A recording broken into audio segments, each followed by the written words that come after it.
So people with low self-belief and low self-worth fall in the archetype of the victim Mm. because you don't believe that you yourself are capable or worthy enough of getting out of the situation you're in. Action creates self-belief, and acknowledging results creates self-belief. There's so many beautiful little nuances there. But what happens over time is if you're not building the self-worth along the way as well, you will become still a people pleaser, someone who will mold to others' opinions. You will become what's called the hero, and you become the martyr. If you keep quitting on yourself, if you keep telling yourself that you just need more discipline, the problem might not be discipline. It might be self-belief. In this conversation, we break down why self-belief is the foundation of consistency, how self-worth determines your boundaries, and why so many capable people sabotage themselves without realizing it. No fluff, no cliches, just clarity. Let's get into it. Absolutely. I think before we go any further, we actually need to define self-belief. Oh, yeah, very good. Very good. Yeah. I think we need to define self-belief because that is going to be the through line. So self-belief is a simplistic form of saying self-efficacy. Self-efficacy is you believe with enough time, energy, and effort that you can accomplish results in the external world. Self-belief is an external results kind of game. Now, there is layers of mentality and things that we can get into, but to build self-belief and to have the true self-belief, it's what I believe I'm capable of achieving externally. So I believed in some way, shape, or form that I could at least feel 1%, 2%, 3% better. I was looking for anything to just give me more quality of life.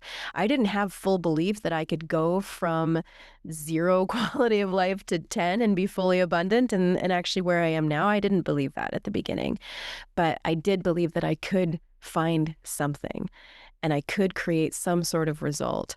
And so when I had the kind of first aha moment, it was how can I get curious and explore and give myself the grace of time and exploration? I have this pain anyways.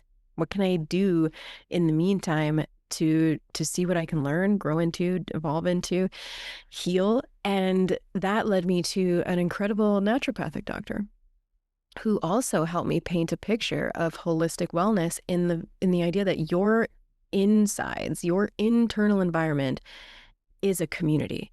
It all works together. And anytime you typically go into the medical system, it's okay, it's this piece. Okay, Amy, you have a bunk uterus, for lack of a better term there, and we're going to focus on that. That's what we're going to focus on. And maybe if we just take it out, things will get better. No one ever talked to me about my liver function and how that really affects your hormone health, your gut health, your mental health, your stress, your quality of sleep. What does that look like? They all paint a picture of health and they all affect your hormones because they all live in this cyclical nature. And so even that, the combination of my education and knowing all the systems and how they work together, with him almost giving me that permission and validation of, yeah, we need to treat you as a whole person. You don't need to be put in this box of a uterus anymore. It needs to be about more than that. And that was another really beautiful experience because I got to address things like the stress and the mental load of it. I got to explore dietary options because gut is related to everything. So I went on an anti-inflammatory diet. I got to start supporting my progesterone naturally and decreasing my stress naturally. Those two go together, especially in women in a detrimental or a positive cycle based on where you're at. Stress absolutely tanks your progesterone as women. So we need to address that. It's so, so important. And that was another big milestone. The next would be when I got introduced to external environment. It was, okay, now what are you doing about your external life, your toxins that affect your hormones, the people you surround yourself with, your home environment? What does that look like? What is taxing your hormones either in a physical or mental way? And I was like, oh, those two go together as well. Your external environment and your internal environment live in this rhythm, and both affect each other. When you're not feeling good internally, it absolutely has results externally. And if your external environment is not conducive for your health or your success, it's going to affect your insides and it's going to affect everything. So again, just that holistic approach of everything affects everything else. So where can you address the thing that maybe is the one giving you trouble first? At some point, it's the chicken and the egg. It almost doesn't matter. You just need to get in there and interject and break the cycle. Yeah, yeah. So much to unpack there too. I mean, you said the doctor gave, introduced you the permission to, take this holistic approach. Did that confidence from that particular doctor or whatever, you didn't say doctor, I think those are my words, but did that give you then the permission to give yourself self-belief? Like, was that like a turning point for you? Like, if this person believes, then I can believe? Yeah, and if this person also sees what I'm seeing and has, the doctorate, the education, I had this really, really bad habit of assuming everyone knew better than I did always. And let's tie that into, okay, where was the self-belief before versus after? So people with low self-belief and low self-worth fall in the archetype of the victim Mm. because you don't believe that you yourself are capable or worthy enough of getting out of the situation you're in. Low self-belief can also show up in the villain, but the villain has inflated self-worth. They believe they're owed something, or it's because of external results or external suppressors that they can't have or do what they want to do. And so self-belief and self-worth play into the archetype we're living out in our life. And through this journey, I was able to build self-belief because action creates self-belief. And we can go through a formula that I can take you and your listeners through on how to build that every day.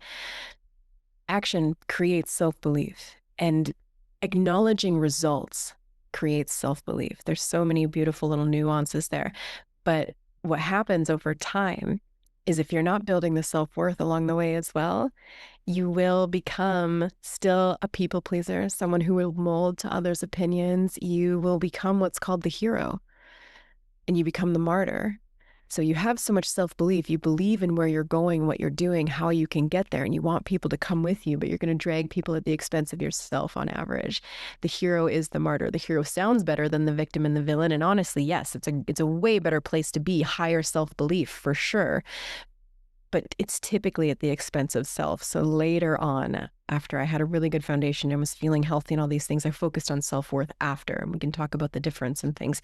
But before these pivotal moments that you've pointed out, with the low self-belief and the low self-worth, I fell into this victim state of, okay, well, I'm just going to do what these people tell me because there's nothing I can do about it. Who am I to fight for this or to know better, do better, when these professionals tell me that I can't? And that narrative changed very quickly when I started to ask those questions and started to make those different changes and choices myself. Mm.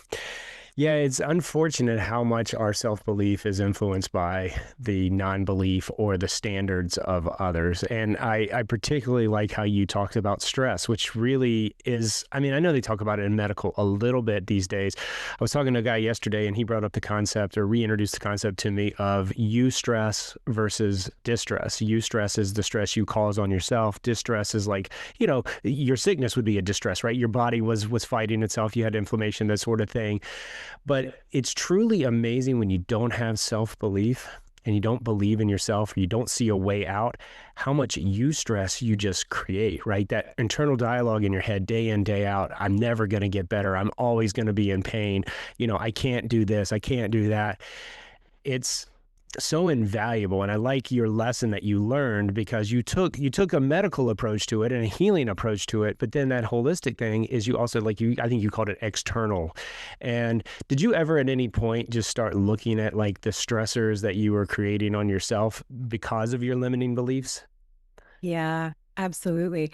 I am going to interject here. Eustress and distress are different things, but to my knowledge, distress is a negative stress and eustress is a positive stress. EU stress is actually a Mm, positive stress that we mm, can create. So there's internal stress and external stress. External environment stress is things that are external from us, and then internal stress are, the things we're doing to ourselves and what's happening within us, our physical state, our mental state, and our emotional state.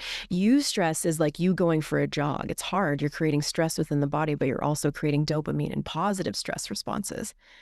Okay, maybe he was using it as a play on words, or maybe I Maybe like a misunderstood. you. I'm like, oh, I love the Why play are on you? words Yeah, there, yeah, but yeah, yeah. Because I mean, I understand that, like that hormetic stress that you're talking about, where it's positive stress, right? You're lifting weights, you're yes. challenging yourself a little bit. Yeah, that's pretty good. But and again, if I got it wrong, well, I'm a little embarrassed, but hey, that's okay. No, not at all. I actually love the idea of actually calling it YOU dash stress. I think that's a really cool play on Yeah. words. Yeah, and I guess even there you could have two compartments, right? You could have the positive stress. Like I said, there is value in stressing your body, because with, with adversity or stress sometimes becomes healing. I mean, that's how muscles get bigger. That's how a lot of things happen, right? That's how you learn, right? You go in for something you don't know. But it was more focused on the stresses that you create for yourself through limiting beliefs, right? Like I can't, it's so funny. I had a conversation with my mom the other day, who listens to the show, and we were talking about words and cursing and that sort of thing. And I said that, the two words that offend me the most are can't and won't.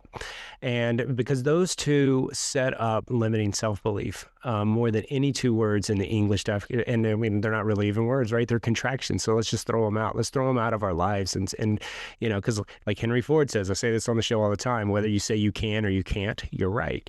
And if you say, I won't do something, or this won't happen for me, I mean, look at that. I mean, you're immediately setting yourself up for failure. And whether or not you believe it truly or not, the fact that you said it, your mind then compartmentalizes and says, well, Bobby, Amy, you said you can't do this. You said you won't do this. Well, how about if the opportunity exists? If you said, I can't ever feel better, look, I don't know how long ago this was. I mean, you said in your teens, so I'm assuming it was like just a couple of years ago from looking at you. But at the Well, thank you, but no.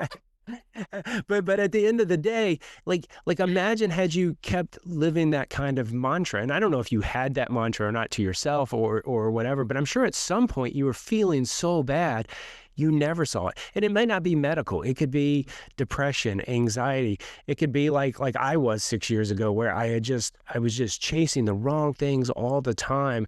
And I told myself every day, stop chasing happiness, because you never will be happy. You never will be happy. You never will like yourself. I mean, so again, you talk about low self-belief, and then like we're going to talk about later, low self-worth. I- You know, so I'm rambling here because, I guess I'm a little embarrassed about my. No, not at all. I didn't mean to. No, you're not. You're not. But I mean, I like it. That's why this is a lab. We learn, right? And my simple country boy comes out sometimes, and hey, there it is. But I think your point is straight on. I mean, there are and I think that's what people need to look at when they look at stress in their lives. Like, what is good stress? Like, I wear an Aura ring. I don't know if you're familiar with that technology. Yes. And it tracks your stress throughout the day.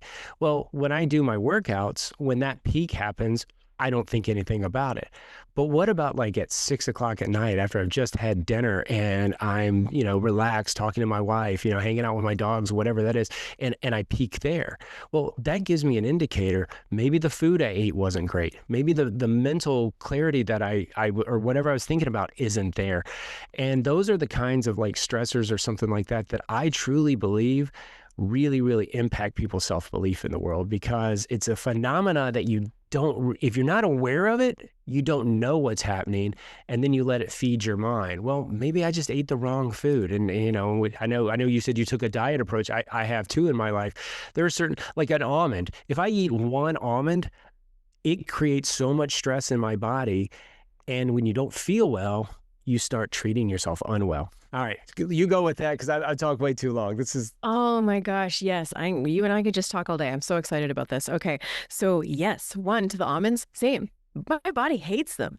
I don't notice it initially, but it causes an inflammatory response in my body. So I need to be really conscious of that. So even right there, what an empowered self-awareness to know, so that you can go out and make conscious choices.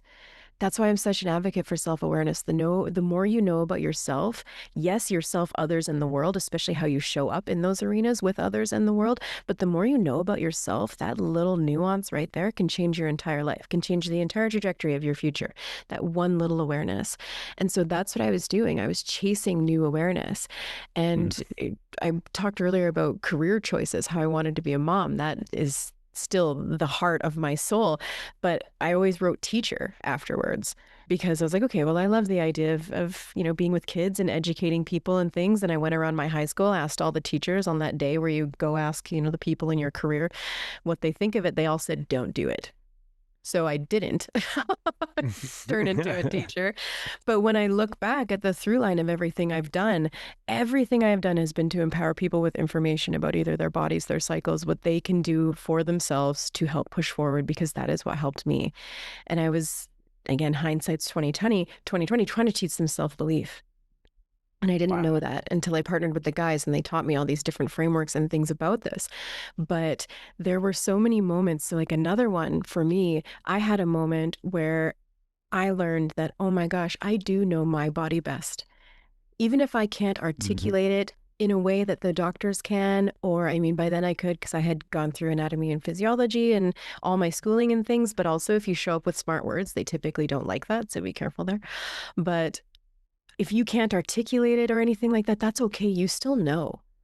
And that came from, I had our first son, and then I got really sick again. So endometriosis, typically, if you're lucky enough to get pregnant, goes away during pregnancy. You don't have any symptoms. And then once your cycles and things start again, it comes back. And so same, I came back. I was so sick, dealing with all of that again, going through my natural process again. I hadn't addressed external environment after my first son yet. That came a little bit later. And it was still very much in survival mode. And he was still really young. And all of a sudden, my pain changed. It got worse and different. And that's a weird thing to be able to say, oh, my usual pain is this, but this is a different pain. What is this? And so I ended up in the hospital. It got so bad. And I was sent home because they told me, well, it's obviously just your endometriosis flaring up. Here's some pain meds, go home. And I was like, no, it feels different. No, it's your endo, go home. Okay. Went back 3 more times in a week. I was in so much pain and struggling so hard. And they kept sending me home with just heavier narcotics.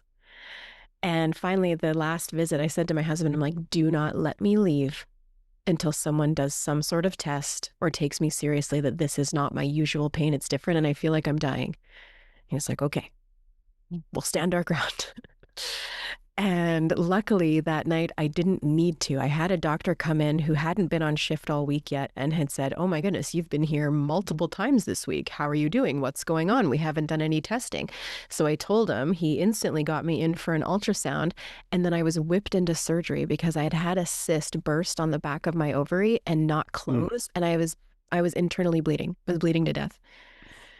And that right there was that moment of, oh, I know my body best and no one will ever tell me differently again.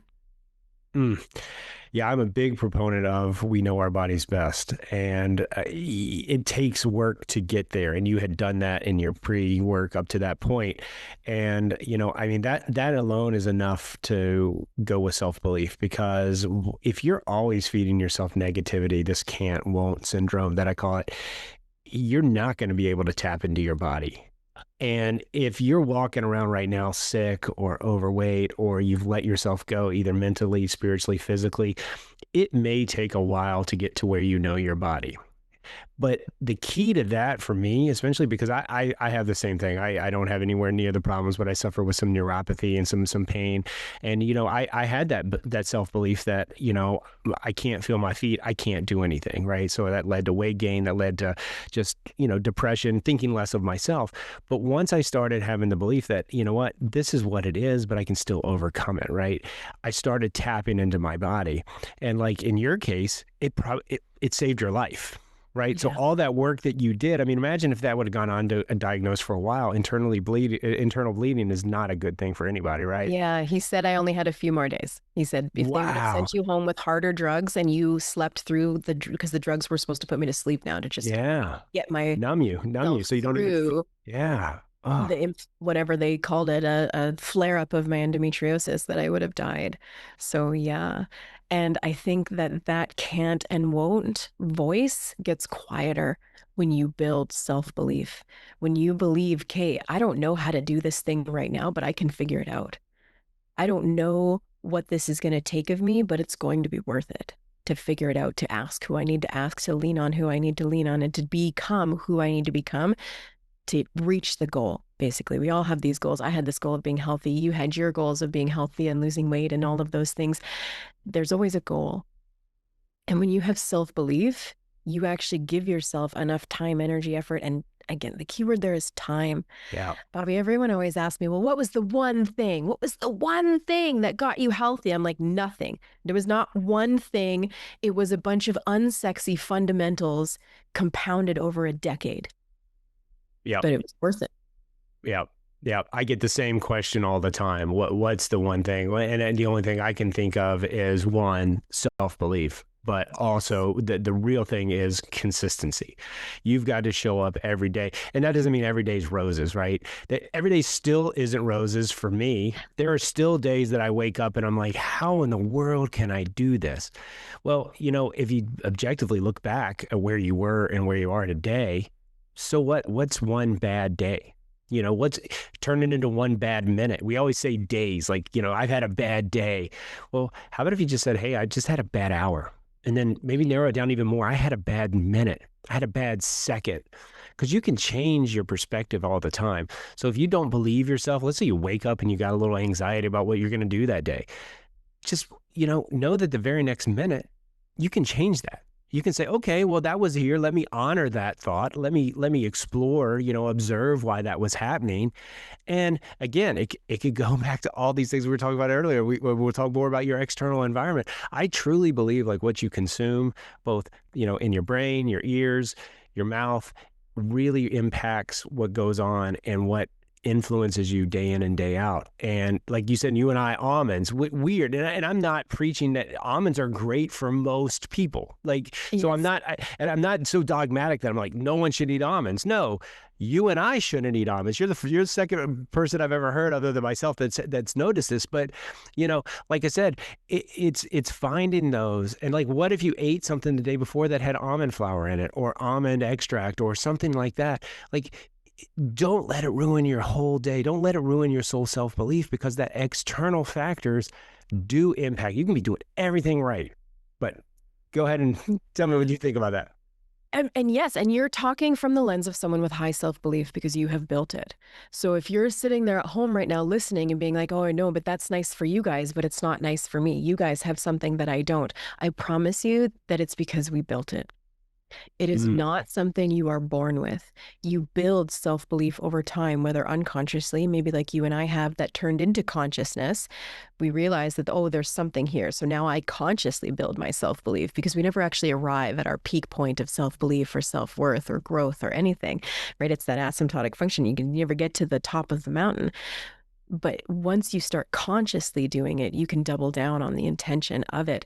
And so what you can do. So there's a tangible physical form of self-belief, and then there's the mental layers of self-belief.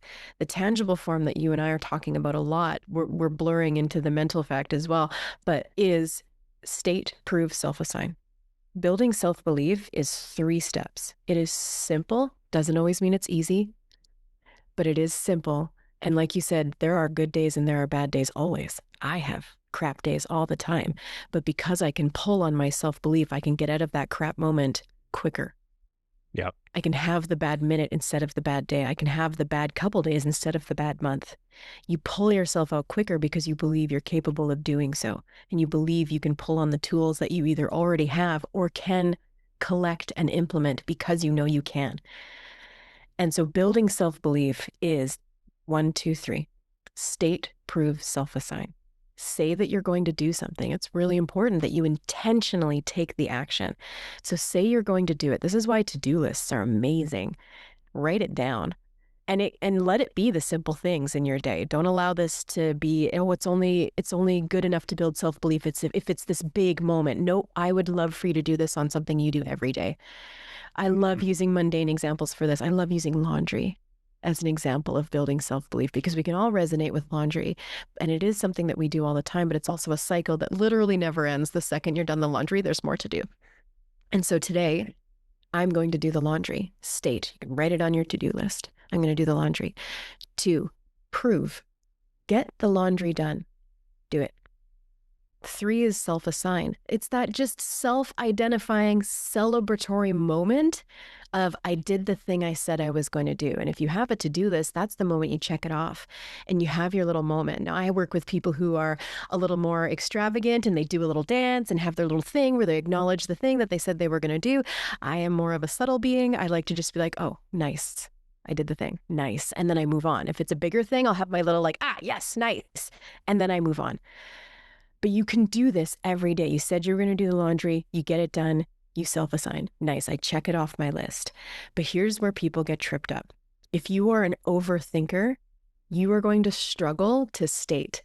It's hard to collect your thoughts into one solid idea that you were going to do this thing. That's why I encourage this to be done with the most simplistic of things. Do this formula for brushing your teeth. Do this formula for doing the laundry. I know it sounds very almost like juvenile and simplistic, but that's where your brain needs to start. You need to start stacking these wins, because if you can celebrate and build the identity of someone who gets shit done that is simple like that, you are going to have an identity of someone who can accept and acknowledge the bigger things that you yourself achieved as well. It is so valuable. So if you're an overthinker, you struggle with state. If you're a perfectionist, you're going to struggle with the action of it because you don't think it's ever going to be good enough. You have to let that go. Progress over perfection always. Learn to heal that part of you that is rooted in perfectionism. And the state, there's the self-assign. There's two buckets here. You either are someone who is like me, who can't get to the self-assign moment because it's like, oh, I said I was going to do the laundry. I did the laundry, but I should have done more. I should have folded it and put it away. I should have separated the whites from the colors better. I should have done it better. And so I don't self-assign because I basically suck. Don't be that person either. Like, that's not great for you. That's a low self-worth thing, which we can bring in. But there's also the other bucket where they celebrate too hard. They don't treat it as a cycle and a habit. They treat it as a task done. So they say they're going to do the laundry. They get the laundry done. And then they're like, I am the best. I never need to do laundry again. Both are robbing you. There's no right or wrong there. It's just which bucket are you in? Which one of those state-proof self-assign of those three do you struggle with the most, so that you can hone in and focus on that one first and then expand. But how often can you run that? I have people, all my coaching clients run it in some sort of way in their everyday to state-prove and self-assign, and then we expand it into bigger things later. But it is such a foundational thing to be able to do. I love how simply you put that down, because I am a classic overthinker, and I've talked about it many times that I limit myself. I was originally limiting myself to 30 minutes of thinking a day, because I found any more and I always came up with 3 things. Recently, I've been doing this thing called daily pages. I don't know if you're familiar with that, but essentially you just take a notebook and you write stream of consciousness, 3 pages. It's not a journal. It's not even something you want to go back and read ever again. It's just cleaning the junk drawer, getting all the mind out there. When I'm done with that, which takes about 15 minutes, so I've taken 30 minutes down to 15, I generally have clarity of 3 things I want to do every day. And at first, they were 3 things work related. But recently what I found was like, I'm not getting outside enough. Now, granted, it's cold here, not as cold as where you are, but it's cold. And now I moved office where I don't even have a window anymore. So it's like my thirst for sunlight. So the first day, stand outside for 5 minutes.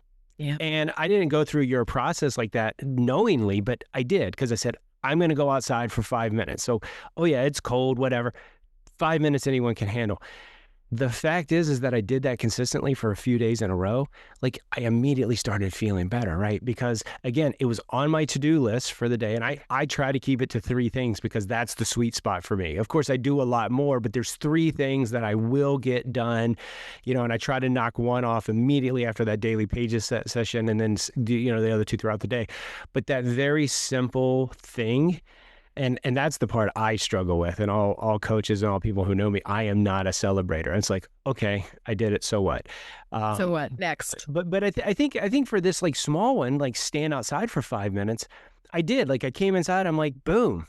Yeah. I changed my state by being outside for 5 minutes. And again, that's what's really so simple. But another warning, and I'm sure you find the same. If you say you're going to do laundry today and you don't do laundry, that is so catastrophic to your self-belief and to your cognitive ability the next day, because it's going to be harder tomorrow to do the laundry. It's going to be And harder the it's your next time. self-worth. Yeah, yeah. It's your self-worth too. Yeah, so let's try define self-worth. I know we you said we'd get there, so let's just do it now. And what do you how do you define self-worth? So self-worth is an internal game. Self-worth is what you believe you're worthy of achieving, having, doing. And self-worth is, it's like this opposing but also intertwined force with self-belief. Self-belief, we've talked about consistency as well. Consistency is so, so important, and being able to break down things into sustainability for the sake of consistency. You need self-belief in that formula as well, but you need self-belief as the foundation of self-worth. So I want you to picture a pyramid that has 5 layers. The bottom layer of self-worth is keeping the promises you make to yourself, which is basically that state-proof self-assign. The second you say you're going to do something and you don't do it, just especially for no reason other than you don't feel like it, that's a self-worth hit. You are showing yourself you are not worthy of doing the things that you deemed important. Mm. And the foundation, I mean, a pyramid can only go as high as it is wide. The foundation is everything for a pyramid. And that's why self-belief is so important, even of consistency and self-worth. You need self-belief. All goals, success, health journey, whatever it is, self-belief is going to be your best friend in that journey. And if you don't have it, it's going to be a hindrance for you. So focus on building this within the thing that you're doing, and you're going to double down on the chances of your success and the goals that you have. Self-worth, if you wanted to compare the two, self-belief is, hey, with enough time, energy, and effort, I believe I could create a really beautiful house. I'm going to lay the bricks. I'm going to learn how to put the windows in, and I'm going to build something really beautiful. Self-worth is, how do you treat the inside of the home and maintain the home once it's built? Do you let it go to crap? Do you let the weeds come up? Do you let the foundation crumble? Who do you allow into your home? Who's allowed to come in and take space there? Do they come in and wear muddy boots and spill red wine on your nice, new, beautiful white carpets? How are you treating what you have built? And who is allowed in to enjoy that? Self-worth is, it's people who have a castle but no walls, no moat.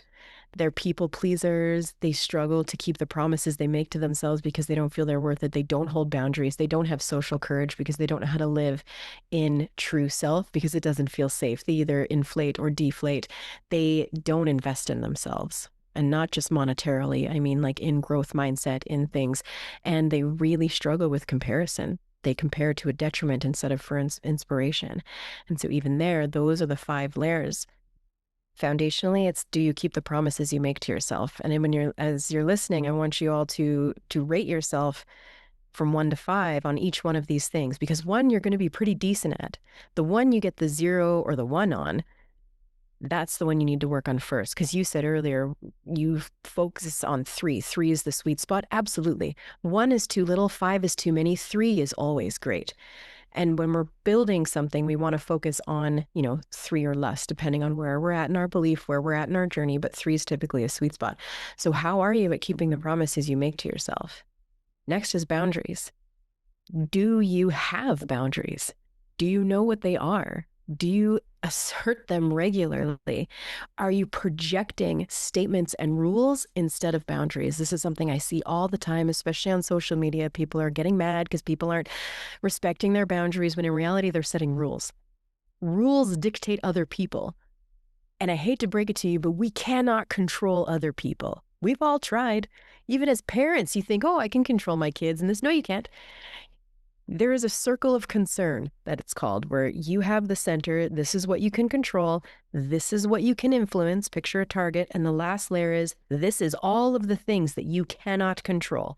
People are absolutely one of them. You can influence them a little bit. You can influence your children, your spouse, your family, the people around you, but you can't control them. The only thing you can control is you. What you say, think, do, feel, believe, that is it. And when you're setting a boundary, you can only control yourself. A true boundary is, hey, Bobby, you and I are in a heated discussion and you start calling me names. Excuse me.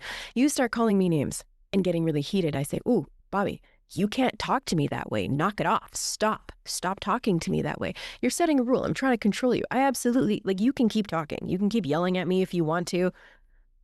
I can't control that. What I can say as a proper boundary is, hey, you know what? If you continue to speak to me in that tone and use that kind of language that is detrimental to what we're actually trying to get to here, I'm going to choose to leave this conversation. So you can give them awareness of, hey, this is where I'm at. This is where we're heading. I'm going to choose to remove myself from the situation if it continues to go this way. And then you have to do it. That's the hard part. A lot of us with low self-worth, and especially if you have a core wound of unlovable like I do, it's really hard to not people please because you're so scared of losing love. And so setting boundaries feels like an attack on your nervous system. It feels very unsafe. But the more you can do it, the better and the easier it's going to feel. And you are going to be able to show up more an authentic self, understanding who sticks around, who actually loves you. Boundaries are a really beautiful practice for yourself, with yourself, and with others. So set boundaries, not rules, or you're going to go crazy.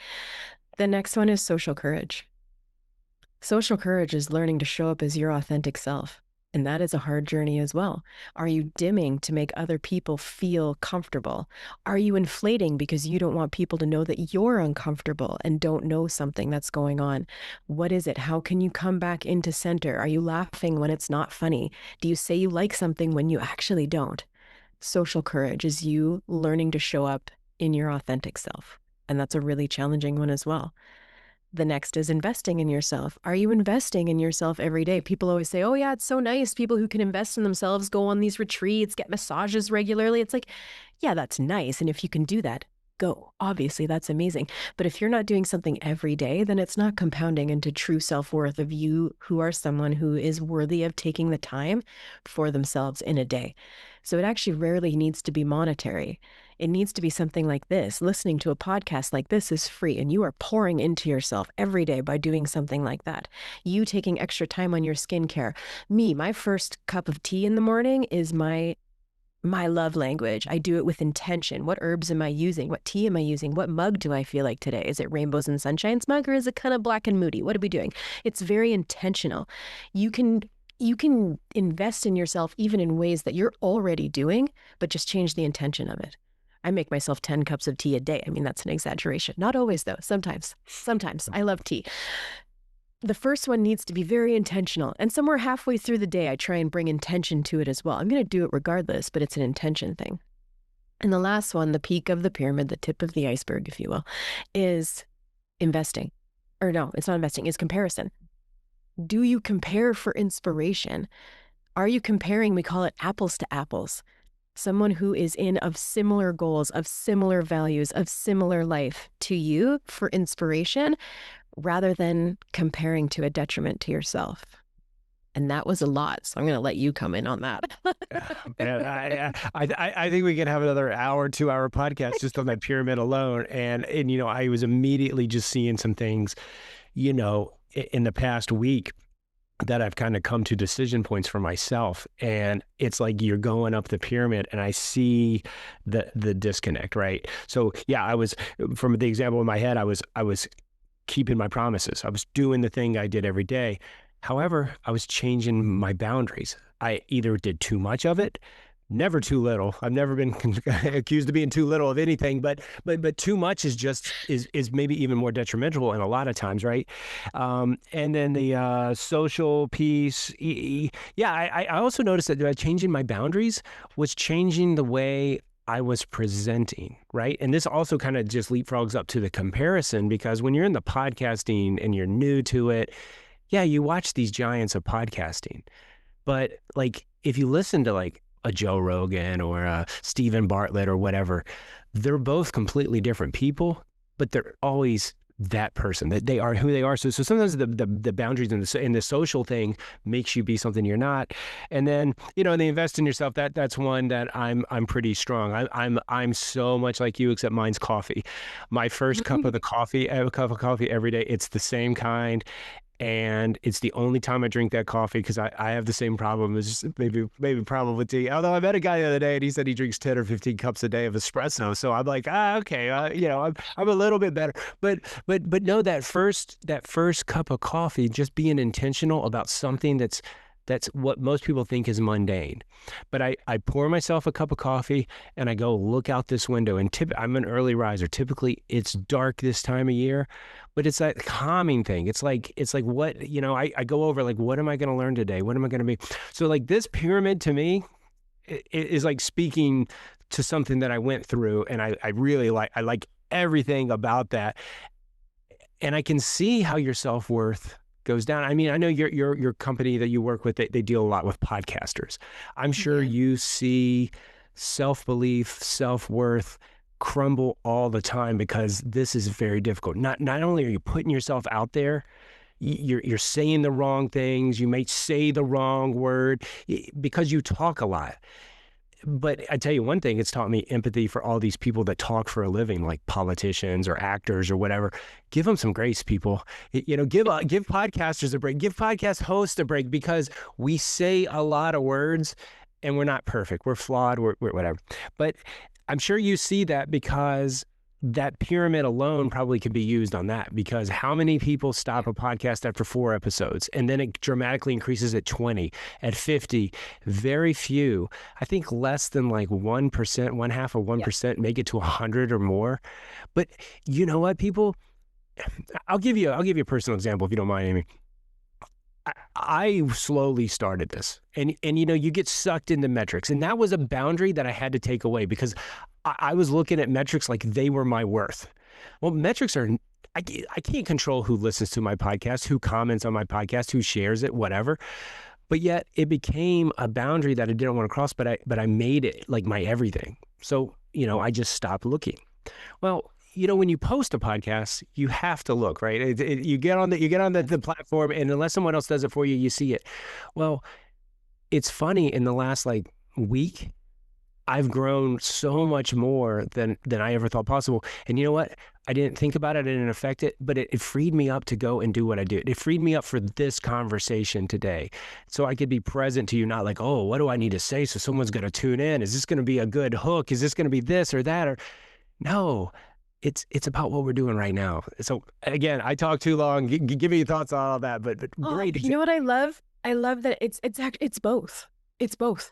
You do need the metrics. You do need to know those things to be able to improve in a way that feels aligned to your authentic self and the goal and the mission you have for the podcast. But yeah, you have to take your self-worth out of it. Yeah. Self-worth is we're constantly told that we need to have it from external sources. Right? I'll use women as an example. Women are told from a very young age that you are only a worthy woman based on who you can be for other people. Is she a good woman? Well, is she a good mom? Is she a good sister? Is she a good community member? Is she a good daughter? Is she a good wife? Is she a good pack member? Is she good at hosting? It's all external. Is she attractive? Is she external?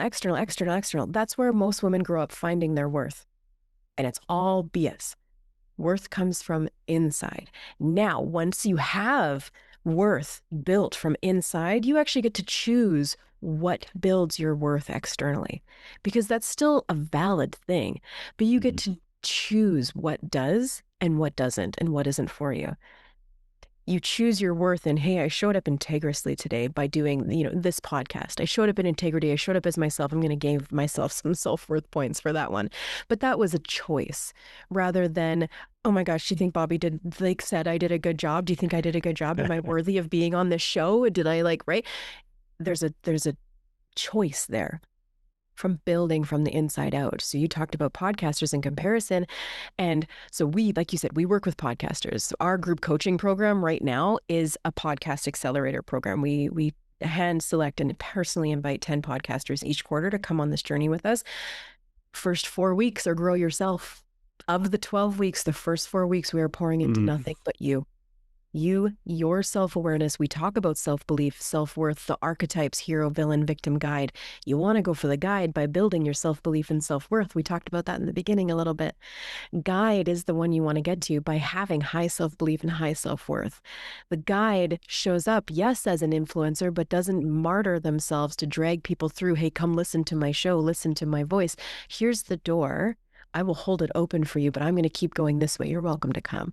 Guide energy is very different. It's high self-belief, high self-worth. And we teach that to the podcasters because, like you said, you are showing up in this very vulnerable space. And so even if you're looking to start a social media channel, a YouTube channel, a podcast and things, do not go and compare to someone's 1300th episode. Go back to their first episode. Yep. Because I guarantee their first episode is probably worse than what you can offer now. That's comparing apples to apples. Go back to their first episode. Kevin and Alan's even 100th episode, because Next Level University was built on a podcast. It started once a week, then they bumped it to 2 weeks. Now it's every day. They're in my ears 7 days a week because they have a daily podcast, and their 100th episode is absolute trash compared to their 1200 and something episode that they're on now. So they constantly send people. Alan sends people his first YouTube video all the time. And it hurts his soul because it's like, oh, this is so bad, but I need you to see this. I need you to see that this is where we started. And this is what taking these daily actions that we're teaching you can get you to. Because we have, 8 years ahead of you or whatever it is. They're on year 9, I think, coming into year 9 of their podcast. And so that's a healthy level of comparison, is you going back to when they sucked and learning from them. And that's the beauty of learning from others, from mentors, from reading, from podcasts like this, is you shrink your timeline compared to what they had to go through.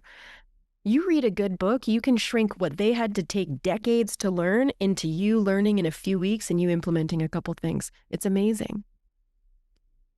Yeah. That goes back to that whole self-awareness. And I meant to bring this up when you brought it up. I had another gentleman on the podcast, and he's been studying human behavior and, to PhD level kind of things. And he said that 75 to 85% of people say they have self-awareness. But when you take a test and you really measure this, less than 10 or 15% actually do. And I mean, you're talking about podcasts and self-worth. The self-awareness is so important there. And it sounds like, these two gentlemen have it, right? They take people to their worst to show them. And, a lot of leaders and a lot of successful people and people who have excelled in it, they forget what episode 1 was. They forget what episode 100 was. And, I'm not one of these people that want to look back at the past, but you got to learn, you got to remember the past of where you were that day. If someone new comes to your corporation and they're right out of college, there's no way they can know as much as someone like me who's been doing this for 25 years. So while it's difficult to maybe step back and do it, it's like that self-awareness, because you're not going to get out of them what you want unless you take the time. And the same with podcasts, and same with yourself. Journey of 1,000 leagues begins with the first step. Well, once you get to step, 800, you're probably cruising. You probably know where to step, where not to step. You've got it all down. But think about those times and then bring that to other people. But you said this earlier, patience and time. Be gentle with yourself. Don't quit. If you're starting a journey of self-belief, or you're a little bit further and you're starting to develop your self-worth, don't stop. Remember where you were. Like a year ago, Amy, it was about a year ago, and I say this often because I think people need to hear it. I sat on a couch one day and told my wife, I will not stand up until I give myself the ability to like myself. I'd done all this work. But I hadn't reached the goal yet. And I just threw it out. It took me an hour and a half to get my body to physically allow me to get off the couch. But I tell you what, I never want to forget that day, because that was such a game changer for me. Because you know what? Just saying I'll begin to like myself, now we're a year into it. I can tell you this morning, and you're not supposed to do this, but I'm going to do it. My last thing in my daily pages that came to my mind was, I love you, Bobby. Now, it's Valentine's Day when we're shooting this, so maybe I had that in the back of my mind or whatever. But imagine that from a guy 6 years ago who had no self-belief, no self-worth, was at my wit's end and gained all kinds of weight, just couldn't live in this vessel that you're seeing today, because I gave myself the patience and the time. And that doesn't mean it was a meteorite. It wasn't a steady state. It was for those watching, you're not watching, it was a jagged line. And sometimes you dip below and you dip above, but that's that's kind of the beauty. And that's why I really like where you say you invest in yourself. Because Yeah. if you implement that into your daily life and you invest in yourself, you're going to reaffirm all those things. And man, I could talk to you for hours. I know this is getting like really long for a podcast of mine and everything, but and I want to be cognizant of your time to give you time for your next deal. But um, it, We're doing good.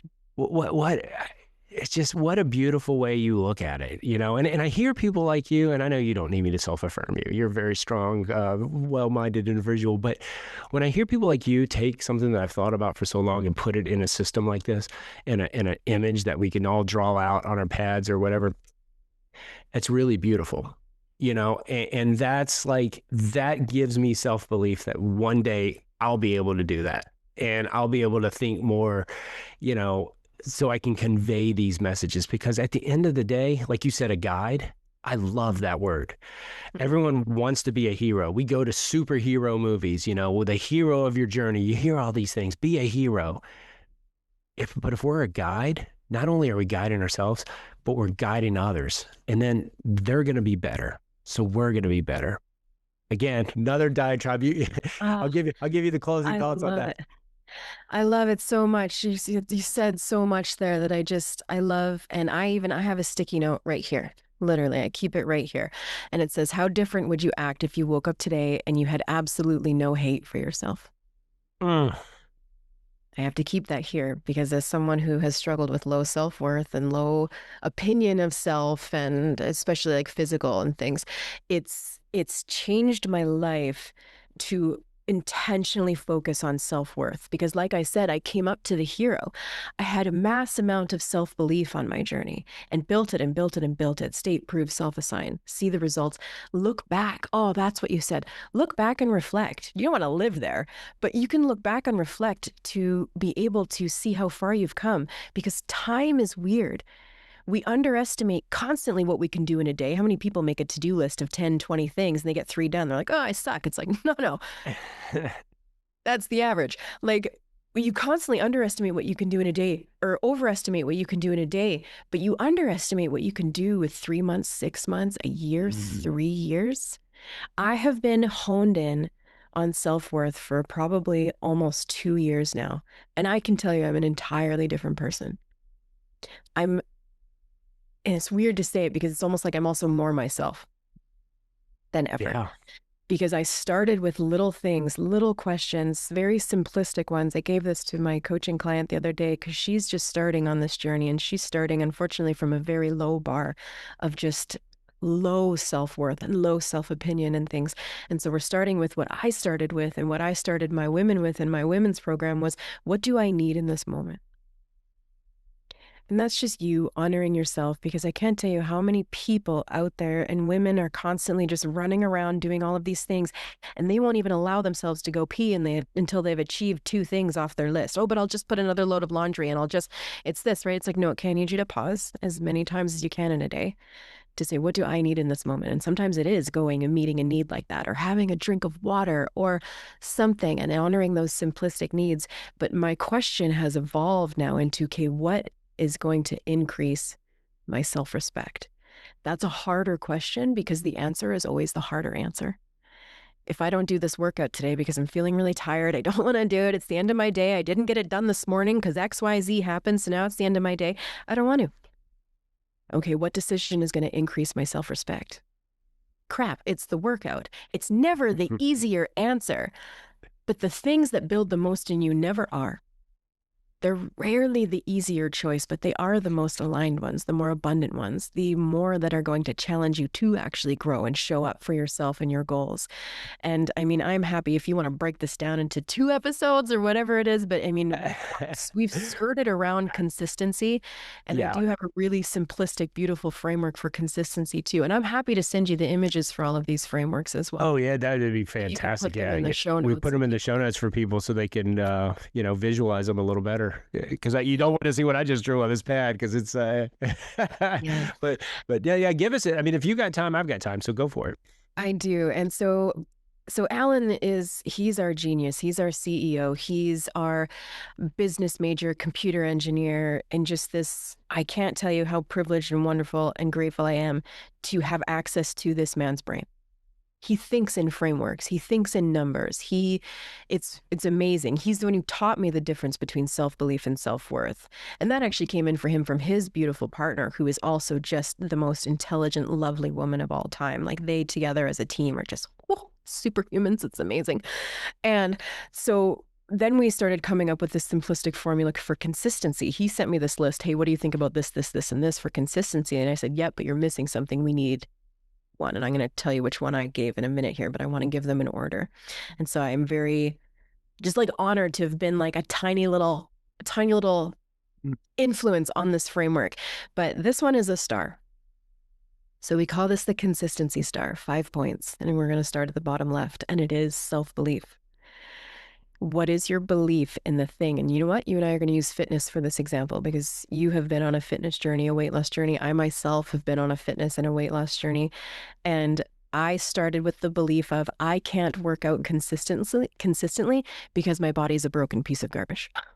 That was the belief that I had, because not only did I grow up so sick, but every time I would try and work out and do things, my inflammation would kick up and I'd be down for a week, and it'd be like, see, I suck, or this workout sucks, whatever it is sucks, right?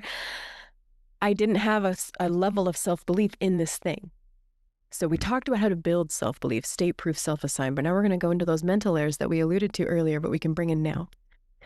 What is your layer and level of belief in the habit or in the goal that you are trying to create? So mine was, I would love to be able to move my body every day. I want to work out every day. And Alan was the one who encouraged me into this goal. He's like, you could do it. You could work out every day. I was like, Alan, you don't know me. I'm a broken piece of garbage. No, I can't, right? And he's like, no, we need to just find what layer you believe in. Where are we at? So from 0 to 10, do you believe you could go to the gym and work out for an hour every day? I was like, Alan, get bent. Oh my gosh. I live on a dirt road in a tiny town. You talked about small country living earlier. That's my favorite way of living as well. In a teeny tiny town that doesn't even have a gym. I have to go to the town over. I said, as a homeschooling mom who also works from home and has a very full, by choice, life, absolutely not. He's like, okay, there we go.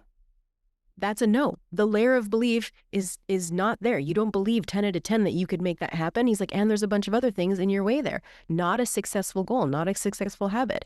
You would maybe do that for 3 days and then hate your life and convince yourself that you can't do it, that you're not capable of doing it. So we need to find the layer of belief.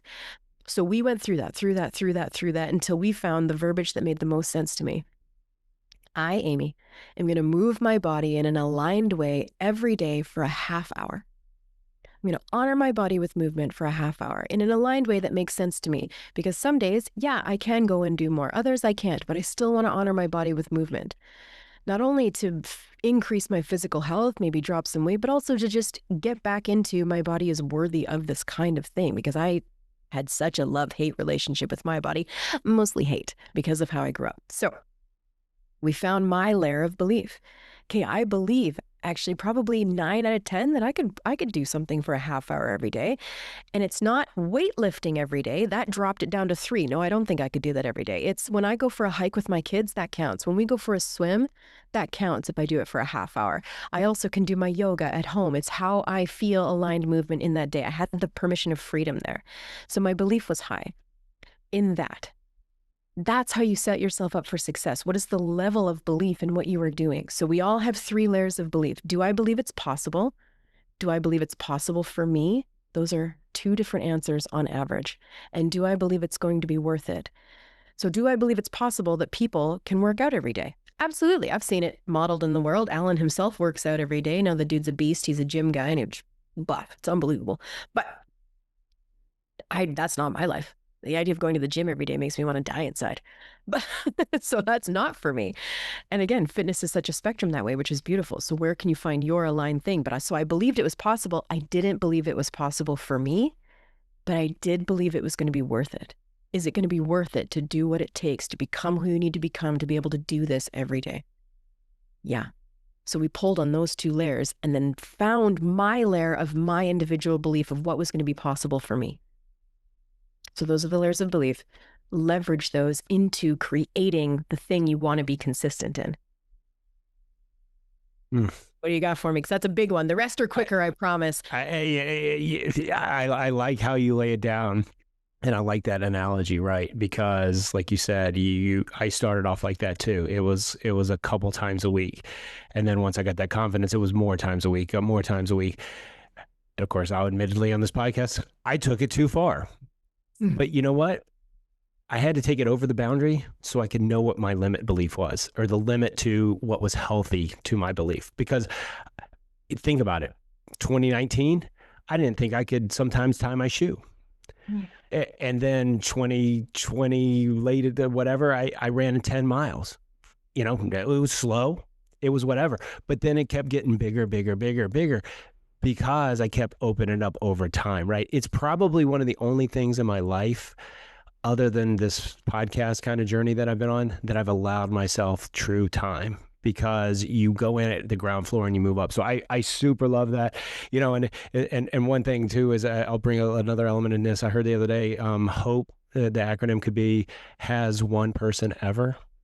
So again, that helps you understand that the belief you've got, if you could point to one person ever, so you can point to Amy, if you're listening to this, you can point to me. It is possible. If you say I can't do it, you're right. I mean, go back to that. But HOPE. All right, go through the other ones because that was awesome. So now I'm eagerly awaiting this. So that's number one. Yep. Next point of the star is humility. Humility, self-accuracy. I could have inflated in that moment and been like, yeah, Alan, I can totally do that. I would have been people pleasing. I would have been like, yeah, Alan, I want you to see me as someone who can go lift at the gym every day. For sure. Let's go do that. That is not very humble. That is not a self-awareness accuracy. Humility is knowing what you do know and acknowledging what you don't. It's this line of you at the accurate moment. And why you want to build on humility is because that's an accurate foundation. You don't want to build on inflation or deflation because that foundation is going to crumble. You can't live there forever because it's not accurate. It's not your true self in that moment. So you need to be humble. What can you bring? What don't you have to bring yet? Bring it into this framework, bring it into this goal, into this habit. We do this for habits because we believe the goal can be reverse engineered into a daily habit so we can leverage the compound effect. So we want to do it. We want to think of habits daily. Okay, so we have our layer of belief. We found mine. Humility, self-accuracy is so important. The next is sustainability, the top of the star. Sustainability. I would go from 0 to 10 and then back to 0 all the time because I was never doing it in a sustainable way. I was, let's bring in the hour. An hour for me is not sustainable. It wasn't back then. It's a little more now. Now I push it to 40 minutes to 60 minutes. But because of this framework and because of everything that I'm going to teach all of you, I have been able to do this for I'm almost at 1,300 days. Awesome. And I know that because I keep track. That's another secret. Keep track. Give yourself the neurological hack of a streak. Because after a certain amount of days, you're like, I'm not going to give this up just because I don't feel like it. Just go back to day one. Neurological hack, get a streak going, keep track. But sustainability, is it sustainable? And this is where you get to play around with it. If you wanted to start, maybe you weren't as self-aware and humble as you needed to be. So you started at the hour and you are just not hitting it. You're not hitting it consistently every day. That is okay. Drop the mark. Drop it to where you are consistent every day. If you haven't been able to be consistent for an hour of fitness in your life ever, start at a half hour. Or if that's not sustainable for you yet, start at 20 minutes until you are hitting that number at 100% every day. Again, the number, not the energy level you bring to it, not the emotion, but the number itself. We want to always make habits measurable so we can see, did I do it? Did I half do it? Did I not do it? Sustainability. So mine was a half hour. An hour would not have been sustainable enough. 10 minutes seemed kind of stupid and I wouldn't have done it. Like to us, we have our limits of, this also is too low. It's not going to be worth it if it's too low. So I'm just not going to do it. So we need to find our sweet spot of sustainability. And again, allow the numbers to show you, I'm not hitting that 30 minutes every day. I'm going to drop it to 20. Have humility to be able to do things sustainably, to build your capacity to build upon it later. So the next one this is where I came in. Adaptability. Make sure the habit that you are doing has an adaptable form because days are crazy. There is so much reactiveness in our life. There's only so much proactiveness we can do. If you have kids, a job, pets, things, things go off the rails so quickly on a day. So what is the adaptable thing to the habit that you can bring? Because if you're going to get into a mindset of, oh, I can't do this at the 10 out of 10 version that I have it, so I'm not going to do it at all. Nope. I would bet on the person that can give me consistent 30 to 50% days over someone who gives me spotty 100 days every day of the week. Mm-hmm. It also might as well be called grace. Where do you need to just give yourself grace in this moment to be able to pivot the habit, but still honor your self-belief, your self-worth, and your goal by getting it done regardless? Have a pivot moment. Okay, you don't feel like doing the weights today? Amazing. Go for a walk. Great. Right? Whatever that habit is. I had someone try and argue with me one time. He's like, I have a goal of having intentional 40 minutes with my kids every day. He's like, if I don't bring 100% to that, what kind of dad am I? I said, you're the dad who shows up anyways. If you have 30% to give to your kids, it's better than no percent.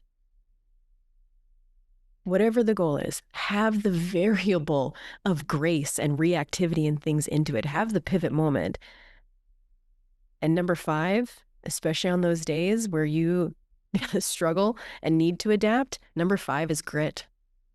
Sometimes you need to have an F my feelings moment and get it done because you said you would. And the adaptability helps with that, but you still have to do it because you're leveraging the compound effect because you said you would and you're worthy of keeping that promise to yourself because you are dedicated to state-proof self-assign and building self-belief over time. To be consistent, you need to pull in grit some days, and we know that. Motivation doesn't last. Motivation is this fleeting thing. We have it sometimes, and we can leverage it, amazing, and then lots of times we don't. You have to pull in grit and adapt and pivot to whatever percentage you have that day, but get it done. That is so powerful and probably something I could have really benefited from 5 years ago. And I'm so happy you threw adaptability in there because when you were going through sustainability, that was the first thing I thought was it's got to be adaptable sustainability. And because you can sustain something right now, but you get a new job, you have a second kid or a third kid, you get a new dog. I can tell you, the Newfoundland is sleeping beside me right now. When she came into my life, I had to adapt like crazy. One, she wasn't sleeping. I was getting up even earlier, and I get up 3:30, 4 o'clock every day, but earlier than that. So you can only imagine. Well, my workouts had to adapt. And if you follow a lot of fitness trainers, some of them, the really good ones, in my opinion, they have a lighter program. Like so, the one I follow, they have one that's called 15. It's 15 minutes a day, right? And, so you adapt in times where your stress is high or your sleep is messed up or you're in school or you're doing traveling or whatever. I love every single thing about this. And then that grit, because adaptability and grit, sometimes people, and I was this guy, I had all the grit in the world, but I had it for the wrong reason, which goes back to your belief, right? Your self-belief. I had grit because I hated myself so much. I thought I had to suffer. So in order to suffer, I didn't have the humility. Maybe I was humble, but I was probably, I don't even know if it's humble. It was self-deprecating. So I don't even know if it's humility because humility is actually kind of like, healthy. Sustainability, dude, I took sustainability. Yeah, I had it, but at the detriment of my own body. I went on this. Have you ever heard of a streak where you run a mile every day for as long as you humanly can? Well, my streak ended at year and a half. 1 year and 6 months to the day. And let me tell you why it ended, Amy. I got a muscle infection in my shin. When I took an MRI, my knee looked like a filet mignon and my shin looked like a ribeye steak. It was so infected. Now, it's just something random that happens. The good news is the doctor says normally if you get it once, it won't ever happen in that muscle again. It may happen somewhere. They don't know what it is. I can't even remember what it was called. But I went to the doctor that day and I said, I'm in the most incredible pain I've ever been in. I almost felt like I was going to pass out during this run, right? That's taking it too far. That's also not sustainable. So you're like, oh, Bobby, you did it for a year and a half. That's sustainability. Well, that's stupid sustainability, in my opinion. If I had that adaptability, I would have said, okay, I did the streak. A year is awesome. I mean, running a mile every day, it sounds easy. Try it or don't. Oh, You're no, not ready no, for it. not a runner over here. But, Absolutely not. like I said, a mile seems easy for someone who would go out and run longer distances, whatever, but doing it day in, day out, day out, day out. Okay, that grit got me.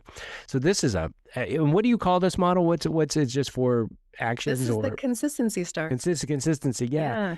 And what's really beautiful is on the days you don't want to and you do it anyways because you pulled in grit, it feeds the cycle. You get extra self-belief points for doing the things you don't want to do, but know you want to, so you do it anyways, or know you need to, so you do it anyways. And then it starts again. Your belief builds a little bit. So your self-accuracy needs to grow. Your sustainability can increase because your capacity and your belief has increased. Now you can bump it to 35 minutes, right? It's a cycle that just keeps feeding, and we can bring in self-worth again. We need to bring in comparison here in a healthy way. If I compared my fitness story to a woman in her early 20s, I'm over here pushing 40, and she's in her early 20s. She lives in an apartment building. She has no kids. The gym's in her basement of her apartment building, and she's crushing these workouts every day. And I look at her and be like, oh my gosh, why can't I do that? I suck. Oh my gosh. Nope, that's not comparing apples to apples. What I need to do is look at someone who's maybe ahead. Maybe there's someone in their 40s who is super fit and she does home workouts and she's been at home with her kids or has kids or anything like that. Where is the through line of similarity so that you can be inspired by this person rather than to a detriment? Apples to apples. I'm good. My 10:30 canceled, so we don't need to super rush. I got the little notification. I know we should wrap it up, but just so you're not rushing in these last 3 minutes. Yeah. I could go. We could have like, I don't know if you know who Sean Ryan is. He's got these like 7-hour podcasts. I feel like I could do one of those with you, Amy. But of course, he takes breaks throughout the thing. But this whole consistency. I mean, once you get your self-belief and your self-worth, you've got to go there. But I cannot tell people enough what consistency matters. It matters to yourself. It matters to those around you. And I'm going to tell every single person that's listening that's going to try to make a change and develop something, whatever it is.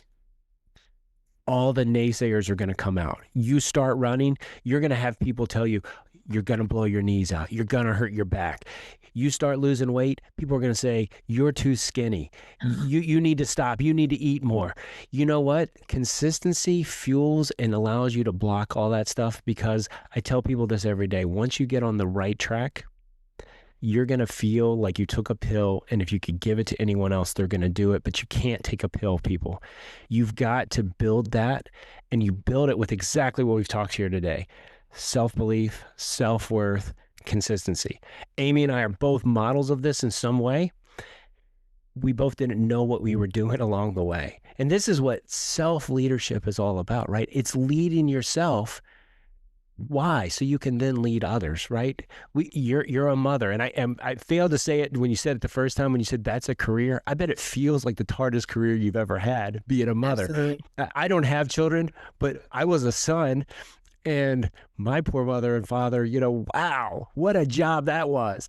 But this consistency is really the key, but it's the key once you get the house. Like you gave that analogy earlier, if I'm going to build my house and then you're going to protect your house.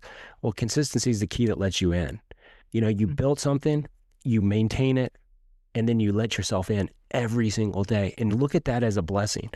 Like I said, if you move 29 minutes, and your kids came in, needed something, or whatever happened, don't kill your consistency because you were almost there. If you only got 9 minutes that day, at least you did it.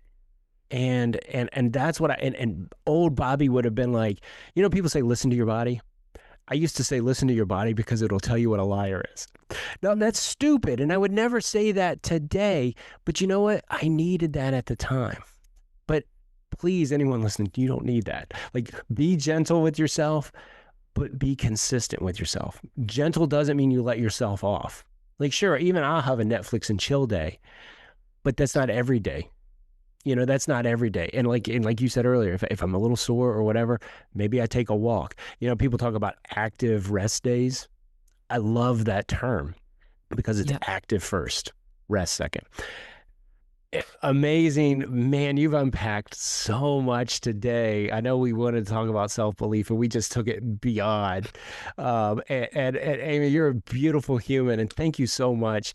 Um, Wrap it up, but also when you're wrapping it up, let people know how they can get in touch with you. Of course, we'll put all this information in the show notes. Whatever you share with me, I'll share with others. But I'm going to give you truly the last word, which is something I'm working on as a podcaster. So I believe I can do it. The worth is what you say is better than mine.